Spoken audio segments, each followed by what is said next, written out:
told your friend you're not okay, and tell me what's wrong and why you never said you felt that way. And guess you're trying to stay strong and fake a smile until I look away. But I've known you too long, it hurts to watch your blue eyes fade to gray as you fade away. Hello hello, কেমন আছো সবাই? আবারও একটা নতুন দিন, নতুন blog, আর সেই ব্লগে তোমাদের সবাইকে অনেক অনেক স্বাগত।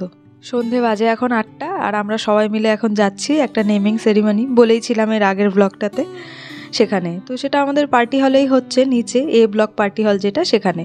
ওরা টাইম দিয়েছিল সন্ধে 7টা, আর আমরা এখন যাচ্ছি বাজে 8টা। কি যেন প্রোগ্রাম শেষই হয়ে গেছে নাকি ভগবান জানে।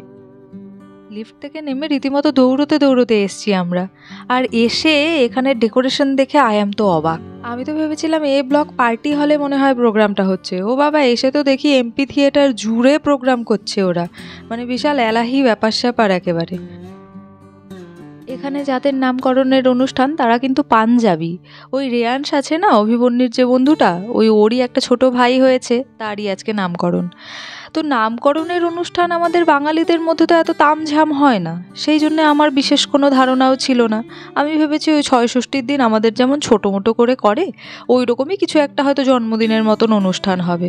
ও বাবা, এখানে এসে তো দেখছি সেই আমাদের অন্নপ্রাশন যেমন ধুমধাম হয়, এখানে নামকরণের অনুষ্ঠানেই ওরা অতটা মানে তামঝাম করেছে, সেই ধুমধাম এলাহি ব্যাপার একেবারে। যথারীতি আমার একটু কিউরিসিটি হলো, জিজ্ঞেস করলাম, আমাদেরই এক বাঙালি ছিল তাকে। তো পরে সে বলল যে আমাদের মধ্যে অন্নপ্রাশনটা যেমন ভীষণ ইম্পর্টেন্ট, নামকরণটা সেরকম ইম্পর্টেন্ট নয়, এদের ক্ষেত্রে নামকরণটাই ইম্পর্টেন্ট। কি করবে, কিছু একটা তো করতে হবে, আমাদের তো অন্নপ্রাশন আছে, আরও অনেক এমন ছোটোখাটো অনুষ্ঠান লেগেই থাকে, ওদের মধ্যে শুধু এই নামকরণের অনুষ্ঠানটাই। অন্নপ্রাশনে তেমন কোনো তামঝাম এদেরকে তো করতে আজ অব্দি আমি শুনিনি। দক্ষিণ ভারত বা উত্তর ভারত সব জায়গাতে এই নেমিং সেরিমনিটা কিন্তু ভীষণ বিখ্যাত। আর পাঞ্জাবিদের মধ্যে যেই নিয়মটা শুনলাম, ওরা নাকি বাচ্চার 40 দিন হওয়ার পর, মানে 1.5 মাস হওয়ার পর ওদের ওষুধটা ওঠে, তারপর বাড়িতে পুজো করে ওরা গুরুদুয়ারে যায়। সেখানে গিয়ে যে ওদের গুরু গ্রন্থির শ্লোক পড়া হয়, সেই দিন যেই শ্লোকগুলো পড়া হবে তার মধ্যে শ্লোকের প্রথম অক্ষর গুরুদুয়ার থেকে দিয়ে দেবে, বলবে এই অক্ষর দিয়ে যে কোনো একটা নাম রাখতে। তারপর বাচ্চার বাবা সেই হিসেবেই যে কোনো একটা সুন্দর নাম রাখে। তবে পাঞ্জাবিদের মধ্যে আমি এর আগে অনেক নাম শুনেছি, নাম শুনলে না বোঝা যায় না যে ছেলে না মেয়ে। দেখবে শুনবে বেশিরভাগই পাঞ্জাবিদের নাম হয় গুরমিত, গুরপ্রীত, হরপ্রীত, এরকম হয়। সে ছেলেও হতে পারে, মেয়েও হতে পারে, মানে আজও একেবারে মেয়ের নাম ডাকছে না ছেলের নাম ডাকছে, বোঝা বড় দায়। তারপর এই ব্যাপারেও আজকে ক্লিয়ার হয়ে গেল আমার কাছে, যারা ছেলে হয় সেই ক্ষেত্রে যদি গুরপ্রীত নাম হয় তাহলে তার সারনেম হবে সিং, আর যারা মেয়ে হয় তার ক্ষেত্রে যদি গুরপ্রীত নাম হয় তাহলে তার সারনেম হবে কর। শুধুমাত্র সারনেমের মধ্যে দিয়েই বোঝা যায় যে এ ছেলে না মেয়ে, ওই নাম দিয়ে বোঝার কোনো উপায় নেই। এটা গোটা পাঞ্জাবি সমাজের এই একই রুলস। আমাদের বাঙালিদের মধ্যে কি সুন্দর দেখো তো, মেয়ে হলে কি সুন্দর কবিতা, ললিতা, চম্পা, চামেলি, এত সুন্দর সুন্দর নাম। ছেলে হলে বাবন, তপন, রতন, কত ভালো ভালো নাম, বোঝা যায় একেবারে যে এ ছেলে, এটা ছেলের নাম, এটা মেয়ের নাম। আর পাঞ্জাবিদের মধ্যে আগে সারনেম শুনতে হবে, তারপর বুঝতে হবে ও এটা তার মানে মেয়েকে ডাকছে কোনো একটা। ওই দেখো আমি তোমাদের সাথে গল্পে ব্যস্ত, আর ওইদিকে অমৃতারা আমাকে না ডেকেই চলে গেছে স্টেজে গিফট দিতে। আরে ভাই একটু ডাকবি তো, কে কার কথা শোনে। যাই হোক, ওরা গিফট টিফট দিয়ে নামুক, তারপর আমরাও যাব। আসলে এই যে দেখতে পাচ্ছ চৈতালি, অমৃতা, এদের সঙ্গে আমার একটা ভালো বন্ডিং। বাচ্চারা সব একই স্কুলে পড়ে তো সেই কারণেই। উলি বাবালি রিয়ান্স, আমি ওকে জিজ্ঞেস করলাম কি খাচ্ছ তুমি, কিচ্ছু পাত্তা দিল না আমাকে। দূর, বিরক্ত করো না তো, খেতে দাও আগে। সবার মোটামুটি গিফট দেওয়া শেষ, আমরা এখনও দিতে পারিনি, কারণ স্টেজেই তো উঠতে পারছি না। অভিমন্যুর সাংঘাতিক দুরন্তপনা পেয়েছে অথর্বকে, তার সঙ্গে ওই দেখো না 3জন মিলে সমানে এখানে লাফাছাপি করে যাচ্ছে, খেলে যাচ্ছে। অ্যাপার্টমেন্টের অনেক লোককে বলেছে ওরা, নেক্সট টাইম অভিমন্যু জন্মদিন করলে না আমি ভাবছি আমরাও এই জায়গাটা নেব, বেশ সুন্দর হয় অনুষ্ঠানটা। যাই হোক, আমাদেরও টার্ন চলে এসছে, এখন গিফটটা দেওয়ার পালা। গিফটে রেখেছি, যেহেতু এত ছোট বাচ্চা তো কোনো জামা কাপড় কিনিনি, এইরকম দেখতে যে বেবি ব্ল্যাঙ্কেটগুলো হয় খুব সুন্দর, ওই রকমই একটা ব্ল্যাঙ্কেট কিনে দিয়ে দিয়েছি। এই হচ্ছে নিউ পেরেন্টস। দাঁড়াও, এখন ওদের সাথে একটা সুন্দর করে ছবি তুলে নিই, আবার স্ট্যাটাসেও তো দিতে হবে না হোয়াটসঅ্যাপ। অভি হচ্ছে যত রাজ্যের ঝামেলার মাস্টার, জানো তো। ওই দেখেছে নিচে কেক, এখন কিছুতেই এখানে ও ছবি তুলতে দেবে না, ওর আগে কেক চাই। বোঝো কাণ্ড। আরে ভাই দাঁড়া, একটা স্ট্যাটাস দেবো বলে কথা, একটু ভালো করে ছবি না তুললে হয়? কিন্তু কে শোনে কার কথা। যাই হোক, ফাইনালি তবুও একটা ভালো করে ছবি তুলতে পেরেছি। তারপর এসেই যথারীতি কেকের পেছনে ছুটোছুটি। তো আমি বিভাসকে বললাম কেক এনে দাও। বিভাস যে কোথায় পালিয়ে গেল কেক আনতে, যাই হোক পরে সুতপা এনে দিয়েছে, ওটাই এখন খাওয়াচ্ছি। বাচ্চারা মানে একেবারে কেকের পাগল হয় সত্যি। প্রোগ্রাম মোটামুটি শেষের পথে, সেই জন্য এখন ওদের ফ্যামিলি ফটো সেশন হবে এখানটায়। রিয়াংশকে কিন্তু আজকে দারুণ লাগছে, খুব সুন্দর সাজিয়েছে। ওরা ওখানে ফটো সেশন সেরে নিক, আমরা ততক্ষণে কি কি খাবার দাবারের ব্যবস্থা করেছে সেগুলো একটু দেখে আসি।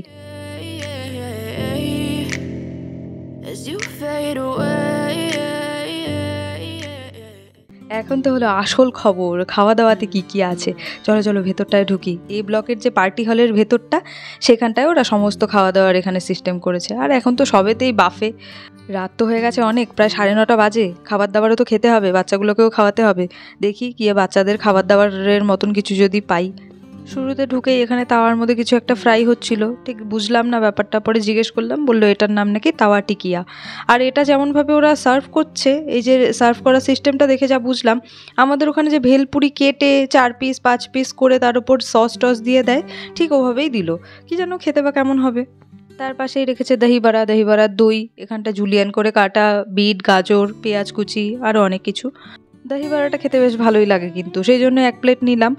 দহিটা খুব ভালো ছিল, কিন্তু বড়াটা না অতটা টেস্টি ছিল না। যাই হোক, ও বাবা, খাবার দাবারের টেবিলে আবার এসব কি? এসব লোকে খাবে নাকি? ও ডেকোরেশন, আমিও তো আরেক পাগল। যাই হোক, এখানটায় এখন প্লেট নেওয়ার এখানেও লাইন পড়ে গেছে, সেই লাইনে আমিও দাঁড়িয়ে গেছি। প্লেট, কাঁটা চামচ সমস্ত কিছু নিয়ে নিলাম। এখানে রেখেছে বিভিন্ন স্যালাড, শসা, পেঁয়াজ, টমেটো, আর আচার তো থাকবেই, যেহেতু ওরা পাঞ্জাবি। সাউথ ইন্ডিয়ান আর পাঞ্জাবিদের মধ্যে আচারটা মাস্ট। তবে আমি যেহেতু একটু বেশি স্বাস্থ্য সচেতন, সেই জন্য স্যালাডের কিছুই নিইনি।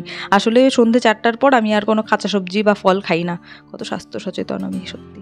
চলো এগোই। সামনে এগিয়েই দেখলাম এখানে ওরা স্যুপ রেখেছে। স্যুপের কালারটা দেখে আমার খুব একটা পোষালো না, সেই জন্য আর নিইনি। তারপর সামনে এখানটায় কি তাওয়া কারি না তাওয়া ফ্রাই কিছু একটা বললো। সমস্ত রাজ্যের এখানে ভেন্ডি, তারপর করলা মরলা, আরও কি রেখেছে। মাই গুডনেস, বাড়িতেই খাই না, নেমন্তন্ন বাড়িতে এসে এসব কে খায় ভাই? পাঞ্জাবিরা হয়তো খায়, আমি আর নিইনি। তারপর একটু এগোতেই এখানে দেখলাম পনির, দেখে বেশ লোভনীয় মনে হচ্ছিল, সেই জন্য নিয়ে নিলাম 1 হাতা। তারপর এখানটায় নুডলস ছিল, নুডলসটা দেখেও বেশ লোভনীয় মনে হচ্ছিলো, কিন্তু আমায় দিল একদম অল্প। তারপর এখানে রয়েছে ভাত। মানে আমাদের বাঙালিদের মধ্যে আগে ভাত দেয়, তারপর ডাল, তারপর তরকারি। এখানে উল্টো, এখানে আগে তরকারি, তারপর ডাল, তারপর ভাত, তারপর অন্য কিছু। এরপর এখানটায় আমি ভেবেছিলাম এটা বোধহয় ভাটুরে, ছোলে মশালা যেটা ওরা বানায়, পাঞ্জাবিরা তো ভীষণ খায়। পরে বললো যে না এটা ছোলের ডাল। ছোলেরও ডাল হয়, ভগবান জানে। যাই হোক, এটা বা কেমন হবে খেতে কে জানে। দেখে অত একটা লোভনীয় মনে হচ্ছে না, কালারটা কেমন জানে, একটু কালচে। ছোলের কালার এরমই হয়, যতই 5 স্টার হোটেল থেকে আনানো হোক না কেন। তারপর এখান থেকে একটা পাঁপড় নিয়ে নিলাম। পাঁপড়টা আমার জন্য একেবারেই নয়, অভিবন্যির জন্যে। আর এরপর এখানে সুইটস আইটেম, এখানে রেখেছে জিলাপি। এখানে সমস্ত লাইভ কাউন্টারে ভাজা হচ্ছে গরম গরম জিলাপি। তার সাথে রেখেছে ওই যে ছোট সাদা বাটিটা, তার মধ্যে রাবড়ি। জিলাপির মধ্যে না এরা রাবড়ি দিয়ে খায়, আমি জানতাম না, আজকেই জানলাম। আর করেছে মুগ ডালের পায়েস। এটা তো মানে ভীষণ প্রচলিত মুগ ডালের পায়েসটা। চালের পায়েস তো অত ভালো বানাতে জানে না এরা, বাঙালিদের মতন। সেই জন্য কী আর করবে, অগত্যা ওই মুগ ডালের পায়েসই খাও। এই হচ্ছে আমার প্লেট, সমস্ত কিছু নিয়ে টিয়ে একেবারে চলে এসেছি। দেখি এটা এখন বিভাসকে দিয়ে আমাকে আরেকবার হয়তো আসতে হবে, কারণ বিভাস বাচ্চাদেরকে নিয়ে টেবিলে বসে আছে। আমি তো ভেবেছিলাম যেহেতু পাঞ্জাবি, ননভেজ আইটেম তো হবেই। পরে শুনলাম যে না নামকরণের অনুষ্ঠানে নাকি ওরা ননভেজ করে না, ভেজই করে। ব্যাপারটা একেবারেই উল্টো। আমাদের ওখানে তো মানে অন্নপ্রাশন হলে কবজি ডুবিয়ে চিকেন মাটন সমস্ত কিছু হয়, লোকে খায়। এখানে আবার একদমই উল্টো, যে কোনো অনুষ্ঠানে বিয়ে বাড়ি ছাড়া এরা মনে হয় ননভেজটা খুব একটা করে না। খাওয়ার সময় কিছুই রেকর্ড করতে পারিনি, অভিমন্যু এত পরিমাণে আজকে যন্ত্রণা করছিল। মানে ওখানে জিলাপি দেখেছে, রাবড়ি দেখেছে, আর ওরা মিষ্টি জিনিস দেখলে না অন্য সমস্ত কিছু ভুলে যায়। ব্যাস ওগুলো খেতে খেতে একেবারে জামা কাপড়ে ভরিয়ে টরিয়ে একসার অবস্থা। সেই জন্য আর কিছুই রেকর্ড করতে পারিনি। রেকর্ড না করতে পারলেও খাওয়া দাওয়ার কোয়ালিটি অসাম ছিল, অসাম। মানে আমরা জন্মদিনে কি খাইয়েছি, বা অমৃতারাই জন্মদিনে কত দূর কী খাইয়েছে, তার থেকেও এর কোয়ালিটি 1000 গুণ ভালো ছিল। খাবার দাবার দারুণ ছিল। ও ওখানে অমৃতারা বসে খাচ্ছে, অমৃতারাও সেই একই কথা বললো। ওদের সঙ্গে অনেকক্ষণ গল্প হলো যে সত্যি কথাই খাবার দাবারের কোয়ালিটি অসাম। এরপর এখানটায় যাদের অনুষ্ঠান তারা সবাই মিলে বসে পড়েছে, তাদের আশেপাশের বাড়ির সবাই মিলে। আর আজকে আমাকে ব্লগ করতে দেখো, ওই দেখেছো রিতেশদার কাণ্ড দেখো, ও এখানে চিজ করছে। আমায় জিজ্ঞেস করলো তুমি কি ব্লগ করো, আমি বললাম হ্যাঁ। তো সেইটা শুনেই ওখানে চিজ করে দিয়েছে, একটু ভালো আসবে নাকি। যাই হোক, সবশেষে বলতেই হচ্ছে অনুষ্ঠানটা খুব সুন্দর করেছে। নামকরণের অনুষ্ঠান হলেও এত ধুমধাম হয় আমার জানা ছিল না, নতুন করে জানলাম। তবে একটা জিনিস আমার খুব খারাপ লেগেছে, সবাই না এখানে শাড়ি পরে এসছে, আমি আর সেই সুযোগটা পাইনি। ওই যে আমি তো ভাবতেই পারিনি যে নামকরণের অনুষ্ঠান এরা পুরো একদম বড় করে সেলিব্রেট করে, আমি একটা সেই জন্য কুর্তি পরে চলে এসেছি। যাই হোক, জানা রইলো নেক্সট টাইম এরম আরও কোনো অনুষ্ঠানের নেমন্তন্ন পেলে তখন শাড়ি পরে যাব। অনুষ্ঠান বাড়িতে বড়দের খাবার দাবার খুব ভালো হলেও বাচ্চাদের খাওয়ার মতন বিশেষ কিছুই ছিল না, যাই ছিল সবটাই অনেক স্পাইসি, শুধু মিষ্টি জিনিসগুলো বাদে। সেই জন্য বাড়ি এসে একটু ভাত চাপিয়ে দিয়েছিলাম, অভিকে ভাত খাইয়ে দিয়েছি। আর বন্নি না লেমন রাইস খেতে ভীষণ ভালোবাসে, তাই ভাবলাম চট করে একটু বানিয়ে দিই। তো ওই লেমন রাইসটা এখন ওর যে স্কুলের টিফিন বক্সটা সেটাতে দিয়েছি, নিজে নিজেই খাচ্ছে।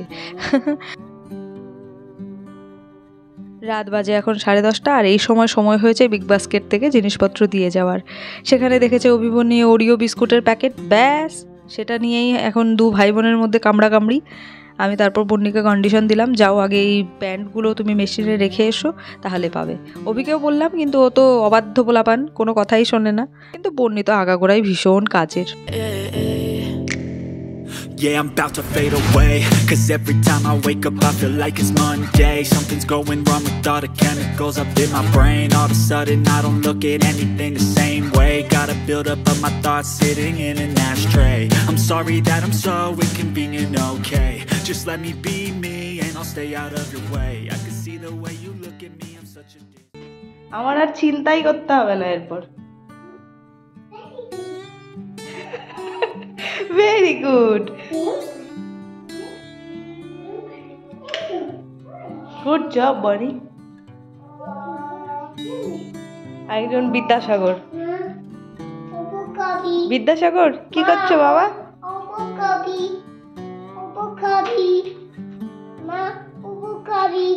দাও খুলে দি, দাও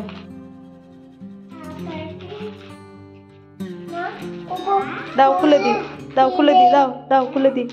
এতগুলো কাজ করেছে, এখন বিস্কুট না দিলে হয়, কথা না রাখলে হবে। সেই জন্য ওই বিস্কুটটা খুলে একটা প্যাকেট সেখান থেকে বন্নিকে দিচ্ছি, ব্যাস দাদাইও ওখান থেকে এসে ভাগ বসিয়ে দিল। নে, কোনো কাজ করব না আমি, শুধু খাই খাই বাতিক। ওরা ওখানে বিস্কুট টিস্কুট খাক, আমি আমার ভিডিওটা আজ এখানেই শেষ করি। তোমরা যে যেখানেই থাকো খুব ভালো থেকো, সুস্থ থেকো, সাবধান থেকো। আমার ভিডিওগুলো ভালো লাগলে লাইক, শেয়ার, কমেন্ট, সাবস্ক্রাইব যা যা হয় সবটা করে দিও। তাহলে আজ আসি, টাটা।